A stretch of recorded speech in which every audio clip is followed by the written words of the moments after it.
So first of all, I want to start off and say, if you hear a cat, I'm house sitting. And two, this is very much outside the scope of my usual channel, but it's so important to me that I just really have to share this. And another disclaimer, I am not a doctor, but I am some random person on the internet who you can trust because I've successfully have been symptom-free of this debilitating condition. Also, I am in no way affiliated with any of the products or services or doctors that I'm going to mention here, and I just want to make that clear. So, my earliest memory in life is pretty much me sitting in pain on the toilet. I can't believe I'm sharing that, but here I am. And I really want to share my journey of going from, I think it was making pizzas with my friend, and I think I'd go there every week. And after every time we'd eat the pizzas, for the rest of the night, I'd just be in the bathroom in pain. That was just normal. And I didn't really speak up much as a kid, so, cool. And I have to say, I think this started around age 4 or 5. And I really just want to share this journey because a lot of people are told that IBS is impossible to cure, and there's pretty much no hope. I want to be a story to you guys to know that that is not true. My other early memories are eating Halloween candy or Easter candy and just feeling awful after, and consequently being a very healthy kid because I did not eat sugar, and I just always felt really bad after. I guess it kept me cavity-free. Cool. So I used to play ice hockey, and my dad would always say, it's really good to eat carbs before a game. So he would feed me pasta before games, and I would realize that my little methodology was if I didn't eat before a game, I performed much better. I was really light and nimble on the ice, but if I did eat, I just felt like a brick, and I didn't know why. I also didn't know I had asthma, but that's cool. But one day, I ate this pasta before a game, and I wasn't sick, and I just threw it all up. And there was no explanation, and that had never happened before, so went to the doctor. They diagnosed me with the generic term IBS, and they just told me to cut out gluten. And I remember walking into my kitchen that day, looking at all the childhood food I grew up with, and looking around at everything, and I'm like, well, I can't eat any of it. Okay. And then my uncle made me a gluten-free cake or cookie sheet, and I was like, okay, well, if this is what it takes, I'm gonna do it. And I never ate gluten from that point on, and that was 2011 maybe, until 2023. I was completely gluten-free. But this didn't fix everything. Random brands of peanut butter would be fine, and the other ones would be oh my god, ow, pain. What?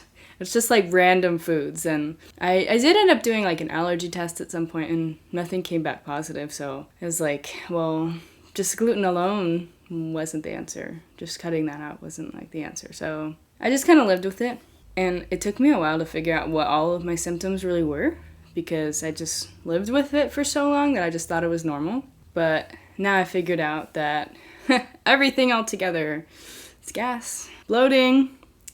Dude, once I saw myself not bloated, I was like, whoa, I look different. Sugar sensitivity, as I mentioned. This was mostly from processed sugars, not really just regular sugar in bread and stuff, aside from gluten. Histamine issues. When I would get a mosquito bite, it would literally blow up sometimes to a softball size, or just get really crazy in the swelling, and I just, what? Okay. Chronic fatigue, and I just thought I was, beat myself up, because, that's what we do.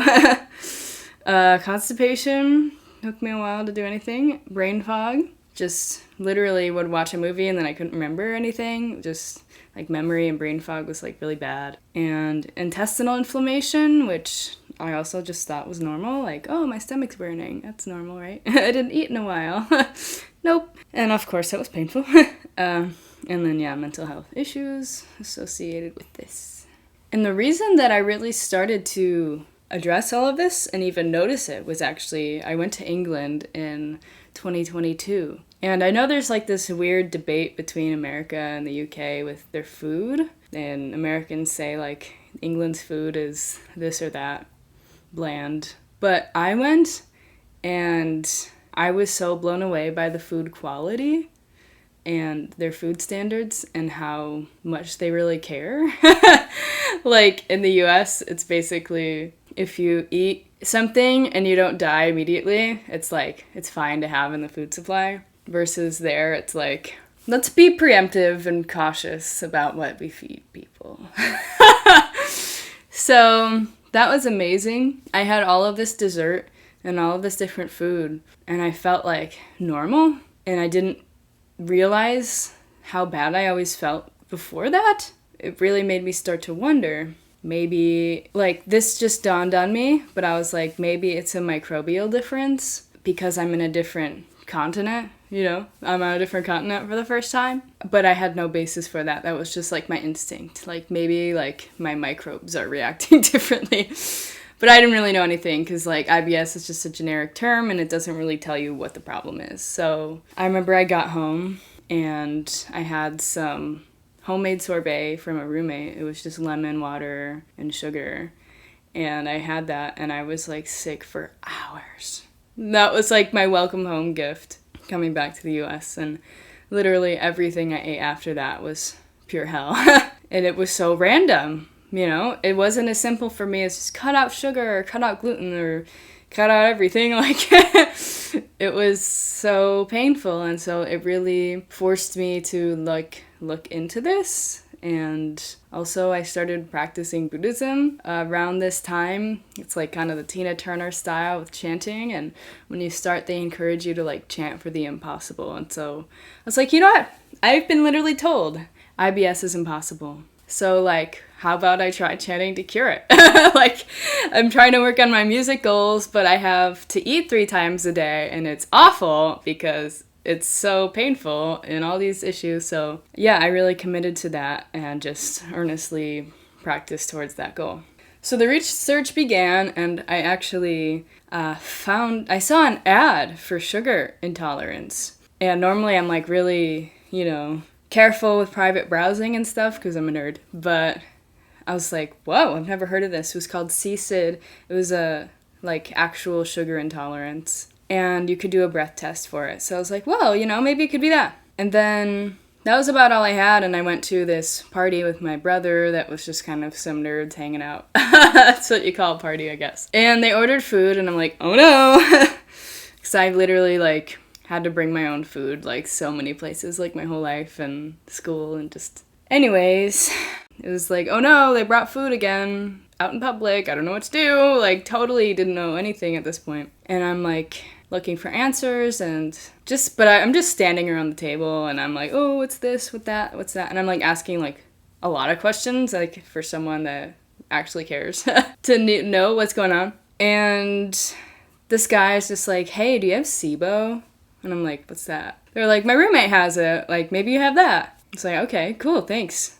And so the research began. Basically, SIBO is characterized as, like, small intestinal bacterial overgrowth. Ultimately, what I found is it's really a dysbiosis in your system and how far out of whack it is. So everyone that's really come in contact with the West or has taken antibiotics in some form or some kind of antimicrobial might have some level of dysbiosis. So that's kind of normal, but how far out of whack it is can be correlated with the symptoms. So SIBO is not normally characterized this way online, but this is a big revelation that really helped me. So I'm going to describe it this way because it was really confusing to think about it the other way.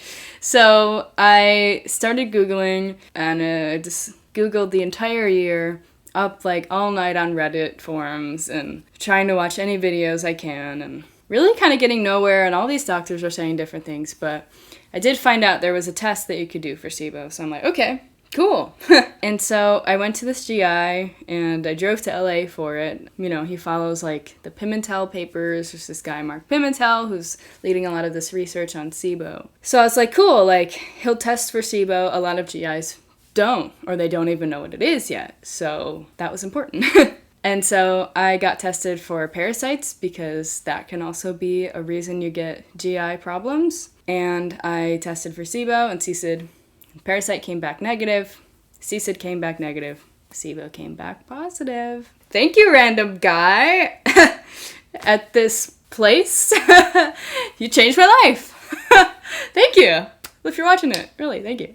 And so this GI promised that I would get to eat at restaurants and live a normal life like my friends. And by this point, I went on the low FODMAP diet, which is this diet that basically if you avoid all of these little sugars that are found in all these different foods, you wouldn't have symptoms. And so this was like really life-changing for me. So I had to go on an extreme low FODMAP diet to like do this breath test. I remember when I woke up that day and like did this fast and ate this way, I looked in the mirror and I'm like, I look so different. Like, I'm not bloated at all. I feel amazing. My mental health is great. Like, it was insane. And then you drink this solution, mine was lactulose, and you literally breathe into a bag. And they measure your breath like every half an hour or something. Don't quote me on it, 20 minutes. And so I did that, and I could feel, so lactulose is like a sugar that will irritate you if you have IBS and react to these FODMAPs that they're called. More on that later. But basically, I could feel my mental health deteriorate, and like I started to get bloated like as that solution was moving its way through me. But what happens is in SIBO, your intestines are producing gases that they don't normally produce. Normally that's like a colonic thing. And so the idea is you could measure the gases produced in the breath to tell which kind of SIBO that you have.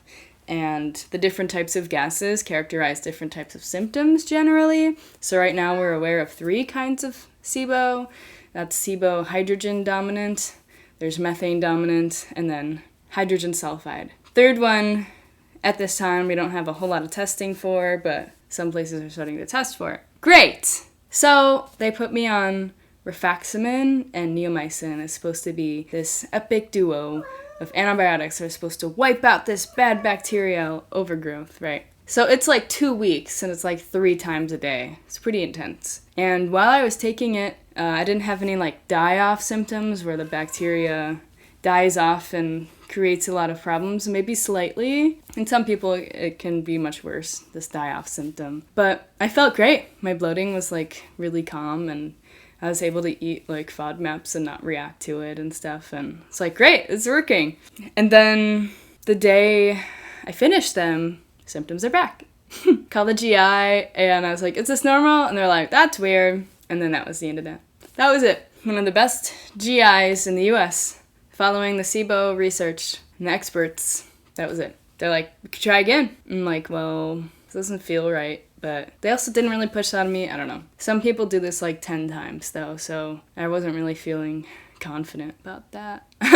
Okay, I'm so sorry. I just realized my camera died at some point. But we are going to continue because this is important, and this is worth more than the production value. Yeah, and I'm a little more comfortable not talking to a camera, I guess. So, I finished these antibiotics. This was like July 2022. And they're like, yeah, that's weird. So, that's about it. So, I had to take things into my own hands.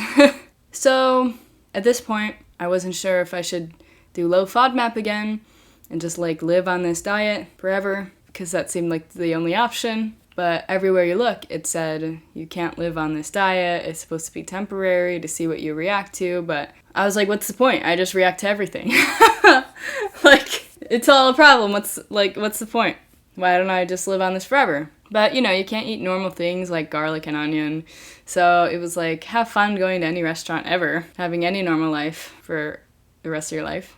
So it's like, that is like, what is that? That's not a life. So I was really lost. But I found this enzyme called FODZyme. Might have also been in an ad. It was. One of these apps for the low FODMAP diet said, eat wheat and garlic. Try FODZyme. And I think it maybe had a guarantee if it didn't work. I don't remember. But it was like pretty expensive. But basically the idea was you sprinkle this powder on your food and it'll help you digest these FODMAPs. And I was like, that sounds too good to be true. Because I started this low FODMAP diet I was on it for a few months, and it was awful. It's really hard. And you just mess up a little bit, or you have too many blueberries, or I don't know what. I can't even remember what FODMAPs are, what foods are triggering now, but is hard. And you could have a low FODMAP food, but if you have too much of it, it could give you symptoms because it became high FODMAP if you ate enough of it. It was just like a mental gymnastics to like try and do it. So I ordered this enzyme because I'm like, why not? Because I'm just like failing at this diet and I'm sick all the time and whatever. And it's expensive, so I'm like, oh God. But I did it. And I tried it, and I jumped right head first into it in like a huge bowl of ramen. And it didn't really work. I was struggling a lot and had a lot of symptoms. And by this point, I was like a lot more sensitive and in tune with my body than I ever was before because I didn't know how good I felt not eating FODMAPs. I didn't know how like normal felt. So then when I did have FODMAPs, I'm like, wow, I really feel bad. That's insane. I feel like this all the time. I can't believe it. And then I realized I just didn't really use it right. So I used a lot more of the dose and I really evenly mixed it into whatever I was putting it on. And it really did help. I was able to even eat some gluten and I was never celiac, so I was able to try that and I was like, wow, holy, like, bananas. I was able to eat bananas because those are high FODMAP. And yeah, it was pretty insane. So that was really, really helpful. And I was like, oh my gosh, I have a victory, like, I can live a normal life, oh my goodness, this is crazy, like, even though it is, like, kind of super expensive, and if I lose the enzyme, or what about when I run out, or if I want to travel, oh my god. But, yeah, but it was really, really helpful. But my long-term goal really was, like, to be cured. I really wanted to keep diving into this and figure out, like, there's clearly something wrong, right? I really could not believe that IBS was just this incurable thing. Like, other people eat fine. Like, there's something different about me.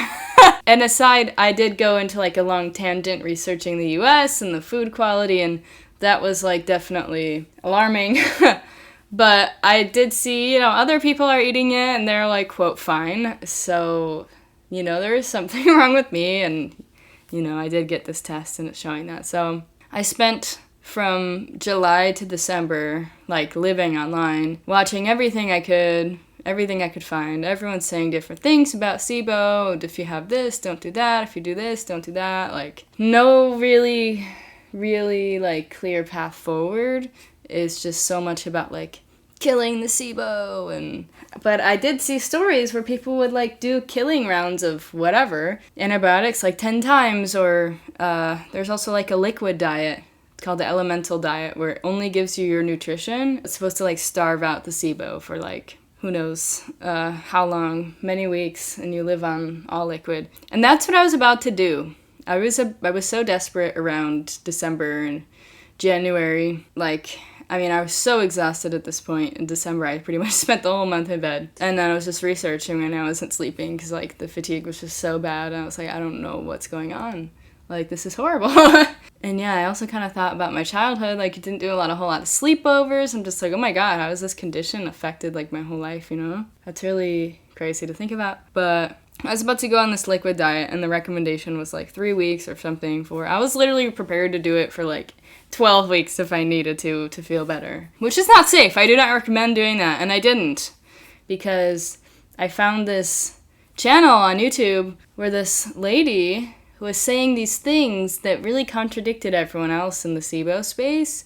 And I was like, I just had to listen. Her name's Dr. Janeza, gut microbiome queen. And it was like this glimmer of hope. I'm like, oh my god, she sounds really confident. And, like, she knows what she's talking about. And she actually cured herself. Now, I didn't hear any other doctors in the space actually talk about how they're, like, cured themselves or cured anyone else. It was just kind of like this thing that you just were supposed to have forever. I don't know. So that was a huge glimmer of hope. I remember, like, finding this and being like, you mean I don't have to just go pay $600 to go live on liquid? There's another way? And so I really, like, just dove into watching her entire channel and learned a lot. And one of the things that built my trust with her was she mentioned how probiotics aren't a thing that actually... It's not bad if you have SIBO. A lot of people say if you, like, take probiotics, you're adding more to the overgrowth. But she was like, that's just not true. And there's so much connection between the gut and the immune system. she was like, yeah, just try it and see what happens. And so I did take a probiotic, and I can't really recommend one because everyone's different. But I took it and I came down with fever-like symptoms. And that's literally how I knew she was legit, because everything I was learning about the gut-immune connection and clearly how bad my state of dysbiosis was, that this would happen, I'm like, this is definitely true. Like, I'm really interested in what she has to say. So she had a program that opens twice a year called FODMAP Freedom, and I was like, okay, can't afford the one-on-one. I'm really desperate to work with her because, oh my god, she actually makes sense. So I did. In February, I joined a program, and there was like over 100 hours of Q&As, literally, and I pretty much have like lifetime support with her. Every Friday, she did like a Q&A for like 8 hours for like 12 weeks. I'm like, oh my god. And she had a money-back guarantee with this program. Like, if you're not like healed in a year, she'll refund you. I'm like, that is ridiculous. Okay, like, I literally am stupid if I don't do this. Basically, I learned a lot in that program. Sorry if this is really long, but this is like really life-changing, so I'm not going to apologize. And a lot of it is things I had heard, because she does teach all of this for free on her YouTube. But the process of going in order was really important, and having someone to like answer your questions and for your condition at what state you're at. So basically, can't build a healthy body without the basics of health. So one of the first things I did before FODMAP Freedom started was using Chronometer to track my macros, but also not just tracking macros, which everyone talks about, but tracking your micronutrients and minerals and vitamins. Literally, if you are missing these, you are missing the building blocks for health. It's like the Legos for your body. And you cannot dream of healing if you're missing out on those. And literally, that is so important. No one talks about that. And sorting out, trying to get on a regular sleep schedule, exercising, all those basics that everyone wants to skip over. But this micronutrient thing is really, really mind-blowing. Definitely check it out. And Chronometer's free, and when you type in something, it actually shows. So many other apps are like, sorry, not found in database. And I'm like, this is useless. So that was where I started out. And then I had to tame this inflammation. Like, your gut and your immune system is so connected, and that inflammation starts in the gut. And I was really in pain from this inflamed state. So there's a lot of different things that can help. Some things that helped for me was resveratrol, just this ingredient found in wine and grapes and I don't know. But it's really soothing. So I was taking those. Turmeric, I did buy it, but I didn't end up really using it because the taste, but it's really helpful. Supplementing with omega-3. This really brings down your inflammation levels if you're not meeting those. Vitamin D, she had like a study that showed just supplementing vitamin D alone can bring down inflammation like over 20%. Same for magnesium. And most people can't get enough vitamin D and magnesium through the diet alone, so most people should generally be supplementing with those, and both of them are very anti-inflammatory. Probably because if you're deprived of it, your body's like, what, I can't operate. So, and then ginger really, really helped me a lot too. It's a really nice, mild prokinetic, so it gets your digestion system moving. Not like a laxative, but it gets it moving. And it's anti-inflammatory. And it's slightly antimicrobial. So it was like, ooh, SIBO. And it's like this amazing combination. So I took ginger capsules, and that really helped. And then something else that can happen when you have SIBO is you have a lot of bacterial die-off. And it's called endotoxemia. And basically these toxins always dying off create a lot of inflammation and problems. And one of their toxins, I believe, is called LPS. And LPS is found elevated in the blood of people who are depressed. So activated charcoal, you can take it and it'll like absorb all of the toxins that these bacteria are creating. But you have to be really careful because it'll absorb every medication too. Birth control, like pills, it absorbs everything. So you gotta be careful with that. The next really important thing was actually digestion dominoes. So really smelling your food, shocking. Salivating, that activates all of the digestive juices to flow in your body. Chewing properly, all of those. If you skip those, it's like a series of dominoes, you're skipping everything else. And I'm so used to like holding my breath while I eat and not breathing because I'm like bracing for the pain of eating. So I'm really trying to unlearn that. Because it's shocking, you can actually taste your food if you breathe. So that was really important. Chewing, like, if it's like steak or something, they're like, chew 30 times, but, just being mindful of that. So another thing I did was the HCl challenge, and this is pretty much in order. doing all this. It's really important to do it in order. Finding out if I had low stomach acid levels, and I really couldn't tell by just the symptom chart if I did or not. But ultimately, my whole life I took Tums, thinking like, oh, I feel sick, let me take Tums, or Pepto. Like, I just kind of lived on that stuff. It was awful. But it didn't help, and ultimately it made things worse, because Tums is a stomach acid suppressant. And you need stomach acid to digest anything. So I did this challenge. Most people, if you take 150 milligrams, you might get some reflux, and that's how you know you're fine. But the challenge is where you teeter that up until you reach reflux, basically. And I got up to 7,000 milligrams, and I never really reached that reflux, which is just apparently a drop in the bucket compared to what your stomach's supposed to have. I just capped it off there. That was like 7 pills or whatever with each meal. But I felt so much better right away. That's what was shocking. That was a huge win, actually supporting the stomach acid. And once your stomach is acidic enough, then your other juices kick in, like your gallbladder and like all those things, but your stomach has to even be acidic enough for everything else to even kick in. So it's like those dominoes. So that is really the point I could start to introduce food again that was high FODMAP. The reason for that was because the studies say you want to have a diet as diverse as possible.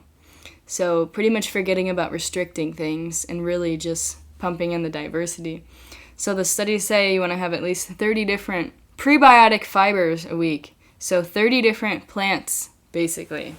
We got to expand this definition of fiber away from just like Metamucil. Think of any plant as like plant skin, like that's all fiber. And this is really amazing because if you reached that, like go ahead and have a cupcake, You're getting so many micronutrients and different fibers, and all of those prebiotic fibers feed something in your microbiome. And since this is a dysbiosis, basically what we want to do is feed the good guys, because if you have this pie, pretty much in dysbiosis, you have like E. coli and salmonella, like dominating this pie. But if you start to feed the good guys, there's no room for those bad guys anymore. They start to get squeezed out. So eating a diverse diet pretty much guarantees that you can rebuild your microbiome. And there's different reasons that it could become a problem, like out of balance.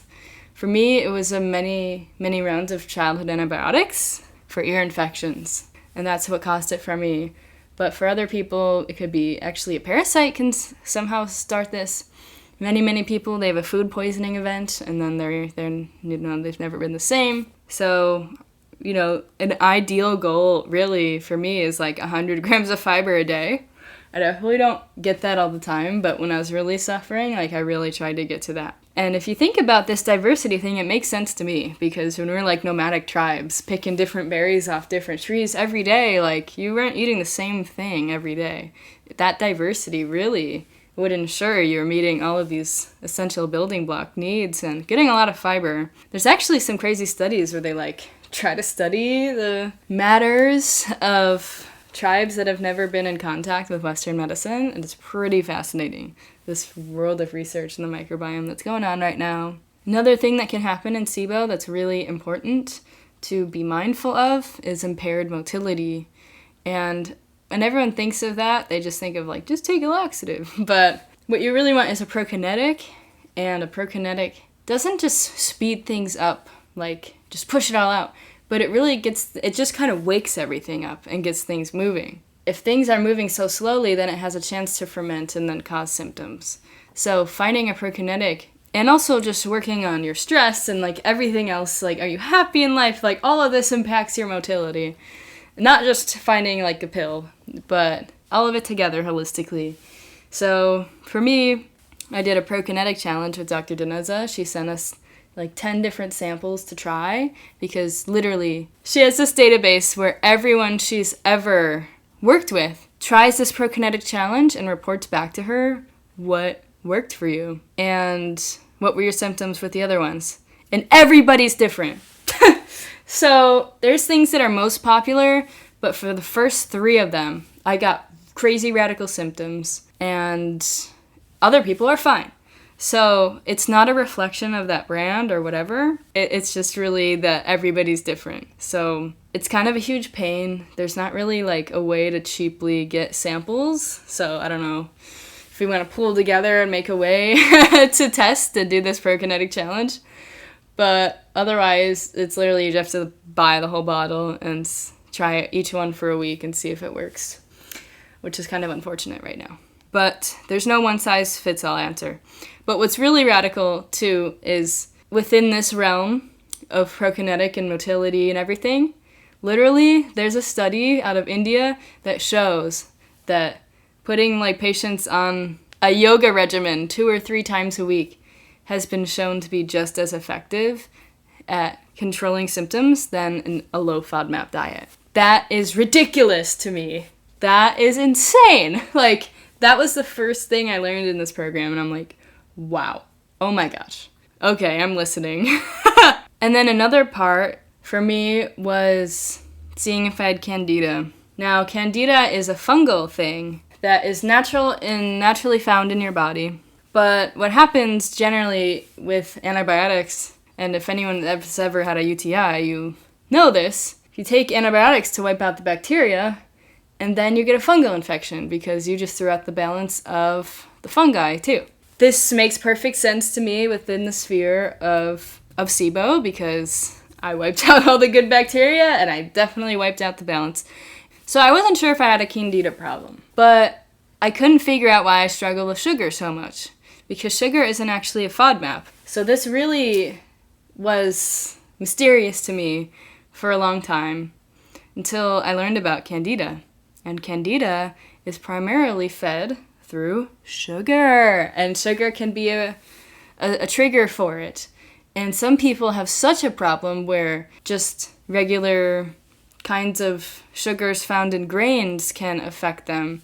For me, it was largely processed sugars and artificial sugars in desserts and candy and things like that. So sometimes people would make me gluten-free desserts and brownies and like, here you go, like, I really thought about you and it was so nice. But then I'd eat it and I couldn't because I'd get sick. And I'm like, what on earth is going on? So I used Caprylic Acid for like 3 months, 3 times a day with each meal. I think like 500 milligrams. But basically, Dr. Janeza said if you take it for a week and you don't feel anything change, you don't have Candida. I took it and within a few days, my chronic fatigue went away. And my sugar problem pretty much evaporated overnight. It's pretty unbelievable, actually.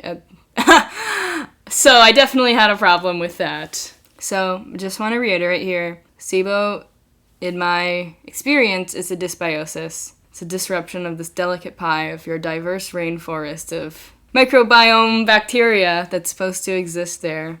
When it's thrown out of whack, it really causes a lot of symptoms. And there's also a step about, healing leaky gut, and you can take like L-glutamine for that. Like that was things I started to do after getting all these foundational things down, but I just started to feel so much better that as these other things to tweak on at the end, like didn't really even find myself needing that. And so towards the end of the program, she talks about probiotics and sent us a whole sampler box. I honestly didn't even try it yet. So that's still to be determined. But essentially, the reason I'm not so interested now is because I have no food restrictions now. I actually went out for ramen a few weeks ago with some friends, and normally I'm like, oh, is this gluten-free? Is this gluten-free? And we're having fun, we're hanging out, we ordered it, we get it, and I totally forgot to ask for gluten-free ramen. But I was like, you know what? Dr. Janeza says when your body goes over this cliff at some point and you come down with all these horrible symptoms, what we're doing is try to remove these problems, remove these bricks from your backpack so you can climb up over this cliff. And by this point, I really felt like I was pretty far away from the cliff. So it's like, let me try it. I tried the ramen with gluten noodles, and that was my first time having a substantial amount of gluten since like 2011. And I'm proud to say I was completely fine. I tried milk a few days later. I was completely fine. So that was absolutely insane. I'm not avoiding any FODMAPs, although, I don't really want to be eating gluten regularly because it has been shown to increase inflammation in people even without IBS symptoms.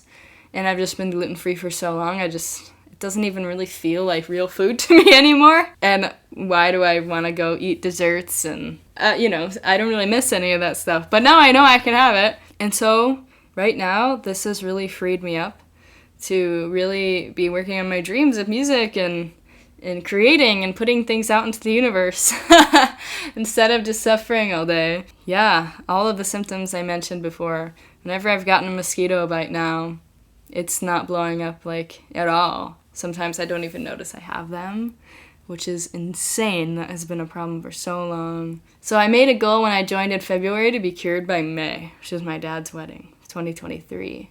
So I could just go and be normal and I could eat fine and it was all good. And I'm happy to say I was. And I went to the songwriting retreat in West Virginia and it was amazing. Home-cooked meals, amazing. I got to eat all the things. Epic. And yeah, like if there's any little fine-tuning things that I need to do, I know I can look at each one of these steps and say like, how am I doing right now? Like personally right now, I've been slacking on my biodiversity, and then you might start to feel it. So it's really just learning about all these fundamental blocks and putting them all together in the right order.